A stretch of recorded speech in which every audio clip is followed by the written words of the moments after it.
Assalamualaikum warahmatullahi wabarakatuh. Perkenalkan, nama saya Aldi Pratama Putra dari kelas Manajemen 20G Prodi Manajemen Fakultas Ekonomi dan Bisnis Universitas Muhammadiyah Makassar. Baiklah, saya akan menjelaskan atau memaparkan sebuah materi dari mata kuliah Lembaga Keuangan Syariah yang berjudul Otoritas dan Pengawas Lembaga Keuangan Syariah.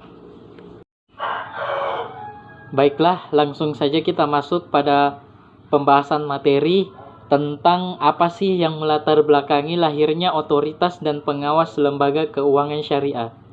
Secara historis, ide untuk membentuk lembaga khusus untuk melakukan pengawasan perbankan telah dimunculkan semenjak diundangkannya Undang-Undang Nomor 23/1999 tentang Bank Indonesia. Dalam undang-undang tersebut dijelaskan bahwa tugas pengawasan terhadap bank akan dilakukan oleh lembaga pengawasan sektor jasa keuangan yang independen dan dibentuk dengan undang-undang. Dengan melihat ketentuan tersebut, maka telah jelas tentang pembentukan lembaga pengawasan sektor jasa keuangan independen harus dibentuk. Dan bahkan pada ketentuan selanjutnya dinyatakan bahwa pembentukan lembaga pengawasan akan dilaksanakan selambatnya 31 Desember 2002. Dan hal tersebut yang dijadikan landasan dasar bagi pembentukan suatu lembaga independen yang untuk mengawasi sektor jasa keuangan. Akan tetapi, dalam prosesnya sampai dengan tahun 2010, perintah untuk pembentukan lembaga pengawasan ini yang kemudian dikenal dengan Otoritas Jasa Keuangan atau OJK masih belum terrealisasi. Kondisi tersebut menyebabkan dalam kurun waktu hampir 1 dekade, Otoritas Jasa Keuangan atau OJK tidak dapat menjadi pengawas perkembangan perbankan yang di belakangan ada banyak fenomena-fenomena negatif seperti kasus Bank Senturi yang melakukan penyimpangan tanpa ada ketentuan bertindak dan dikarenakan memang tidak ada lembaga tertentu yang menjadi pengawas. Otoritas Jasa Keuangan atau OJK kini bisa menjadi penting apabila dalam perkembangan praktek perbankan dan pengawasan perlu dilakukan dengan cara yang tepat dan sesuai dengan kepentingan. Bank Indonesia selaku bank sentral mempunyai tugas melakukan pengaturan dan pengawasan bank yang bertujuan untuk menciptakan sistem perbankan yang sehat, yang memenuhi aspek perbankan yang dapat memelihara kepentingan masyarakat dengan baik dan berkembang secara wajar, dalam arti di satu pihak memerhatikan faktor resiko seperti kemampuan baik dan sistem finansial maupun sumber daya manusia. Kewenangan bank sentral dalam melakukan pengaturan dan pengawasan bank adalah sebagai alat atau sarana untuk mewujudkan sistem perbankan yang sehat, yang menjamin dan memastikan dilaksanakannya segala peraturan perundang-undang yang terkait dalam penyelenggaraan usaha bank yang bersangkutan. Dengan demikian, bila ternyata dalam tugas mengatur dan mengawasi bank tersebut, bank sentral menemukan suatu penyimpangan yang dilakukan oleh bank, akan dapat segera dilakukan tindakan. Pengertian Otoritas Jasa Keuangan atau OJK. Otoritas Jasa Keuangan atau OJK merupakan sebuah lembaga baru yang dirancang untuk melakukan pengawasan secara ketat.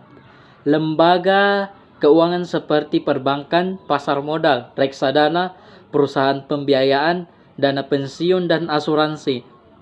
Adapun tujuan utama pendirian OJK adalah pertama, meningkatkan dan memelihara kepercayaan publik di bidang jasa keuangan.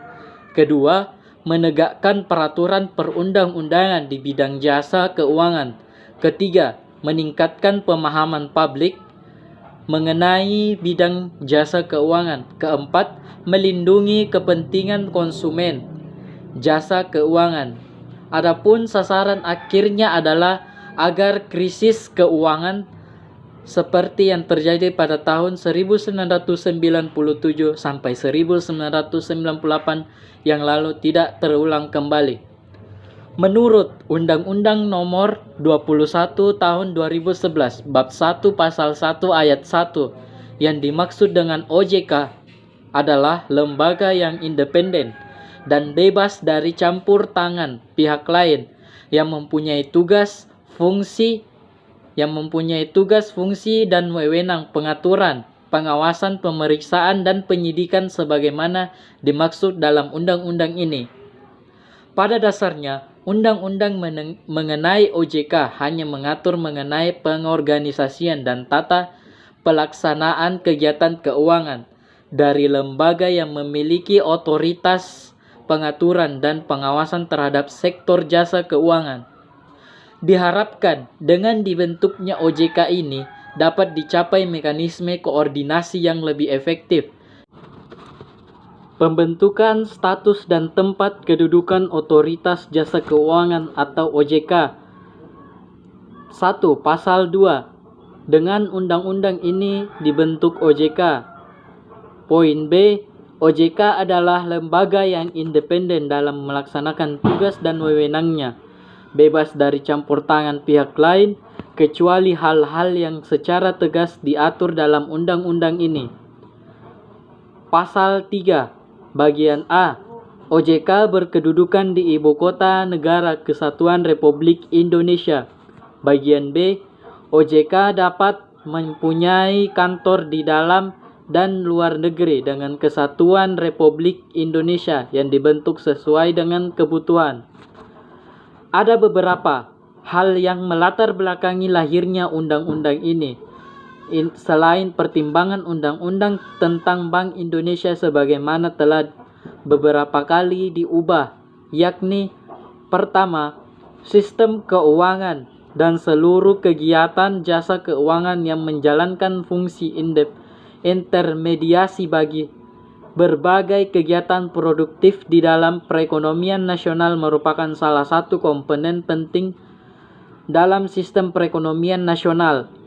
Yang kedua, terjadinya proses globalisasi dalam sistem keuangan dan pesatnya kemajuan di bidang teknologi informasi serta inovasi finansial telah menciptakan sistem keuangan yang sangat kompleks, dinamis, dan saling terkait antar sumber sektor keuangan baik dalam hal produk maupun kelembagaan. Yang ketiga, adanya lembaga jasa keuangan yang memiliki hubungan kepemilikan di berbagai subsektor keuangan atau konglomerasi telah menambah kompleksitas transaksi dan interaksi antar lembaga jasa keuangan di dalam sistem keuangan. 4. Banyaknya permasalahan lintas sektoral dan sektor jasa keuangan yang meliputi tindakan moral hazard, belum optimalnya perlindungan konsumen jasa keuangan dan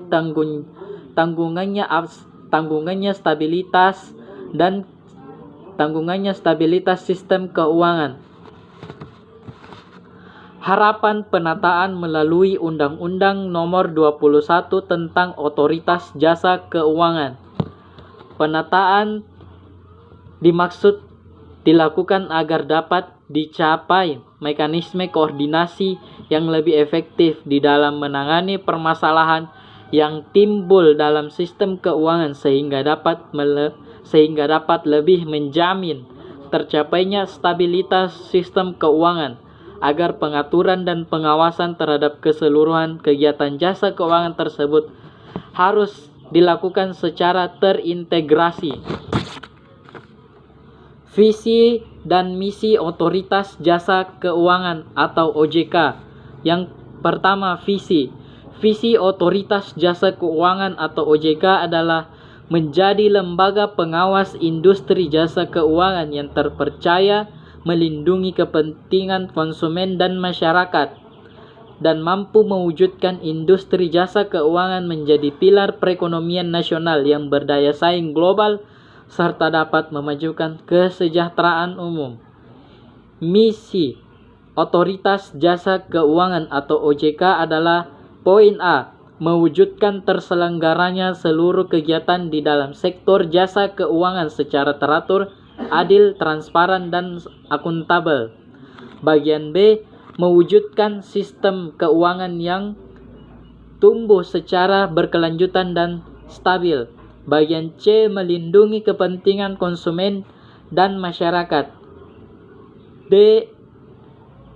OJK melaksanakan tugas pengaturan dan pengawasan terhadap E.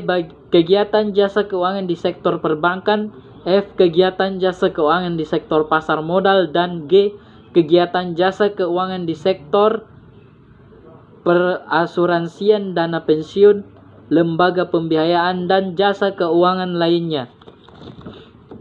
Tujuan, fungsi, dan wewenang Otoritas Jasa Keuangan atau OJK.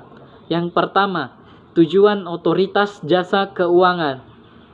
Otoritas Jasa Keuangan atau OJK dibentuk dengan tujuan agar keseluruhan kegiatan di dalam sektor jasa keuangan yang pertama, terselenggara secara teratur, adil, transparan, dan akuntabel. Dua, mampu mewujudkan sistem keuangan yang tumbuh secara berkelanjutan dan stabil.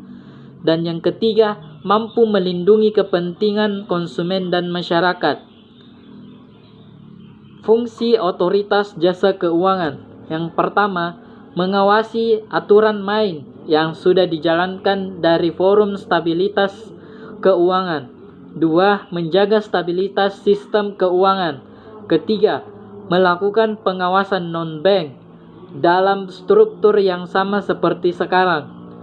Bagian D atau 4, pengawasan bank keluar dari otoritas Bank Indonesia sebagai bank sentral yang dipegang oleh lembaga baru.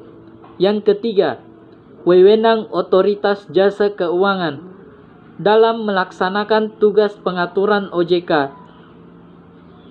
OJK memiliki beberapa wewenang yang bisa dilakukan. Wewenang tersebut antara lain adalah yang pertama, menetapkan peraturan pelaksanaan undang-undang. 2. Menetapkan peraturan perundang-undangan di sektor jasa keuangan. Yang ketiga, menetapkan peraturan dan keputusan OJK. Sebagai kesimpulan dari pemaparan materi yang saya bawakan, yaitu Otoritas Jasa Keuangan atau OJK merupakan sebuah lembaga baru yang dirancang untuk melakukan pengawasan secara ketat lembaga keuangan seperti perbankan, pasar modal, reksadana, perusahaan pembiayaan, dana pensiun, dan asuransi. Adapun tujuan utama pendirian OJK adalah pertama, meningkatkan dan memelihara kepercayaan publik di bidang jasa keuangan. Kedua, menegakkan peraturan perundang-undangan di bidang jasa keuangan. Ketiga, meningkatkan pemahaman publik mengenai bidang jasa keuangan. Keempat, melindungi kepentingan konsumen jasa keuangan. Otoritas Jasa atau OJK mempunyai visi dan misi, tujuan, fungsi, dan kewenangan yang semuanya sudah dipaparkan pada bab sebelumnya. Terima kasih. Itulah tadi penyampaian materi dari saya. Lebih dan kurangnya mohon dimaafkan. Fastabiqul khairat. Wassalamualaikum warahmatullahi wabarakatuh.